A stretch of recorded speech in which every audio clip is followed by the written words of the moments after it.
Are you struggling with the LearnWorlds drop-down menu not showing your course? Well, you're not alone, and we're about to dive into how to fix this problem quickly and easily.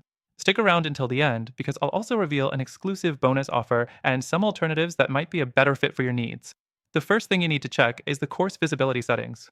Sometimes the drop-down menu doesn't show the course because it's set to private or restricted. To fix this, go to the course editor, click on the Settings tab, and ensure that your course visibility is set to Public. If it's restricted, it won't show in the drop-down menu. Next, check your menu structure. LearnWorlds lets you customize your course navigation, and sometimes the drop-down menu can be affected by how your navigation is set up. Head over to the Navigation section and make sure that the course is included in the drop-down menu settings. If the course isn't there, simply add it and save. The third thing to consider is the caching issue. Sometimes, old versions of your website can interfere with the drop-down menu showing the course. Try clearing your browser cache or using an incognito window to see if the course shows up. If the problem is still there, clearing the cache in the LearnWorlds admin dashboard could also help. The fourth thing you should check is user permissions. If you're working with a team or have different roles for users, make sure the correct permissions are set. A course might not appear in the dropdown if a user doesn't have permission to view it. Go into the user settings and make sure all permissions are correct for the role you're testing. Now, let's talk about themes and custom code.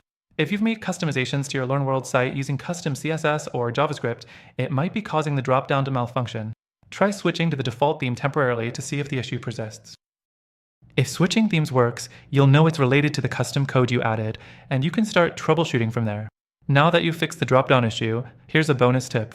If LearnWorlds is still giving you trouble, or if you need more advanced features, I have a special offer for you. Through our link, you'll get access to an exclusive and extended free trial of LearnWorlds. But here's the twist, there are also some amazing alternatives that might actually be a better fit for your needs, and they come with their own free trials as well. These alternatives offer easier-to-use drop-down menus, better customization options, and more control over the user experience. Check the links in the description for more details and to get access to these exclusive offers. By clicking through our link, you'll not only get the best free trial, but also exclusive benefits that are only available to our viewers. Don't miss out. This might be exactly what you need to elevate your online courses and create a smoother user experience for your students.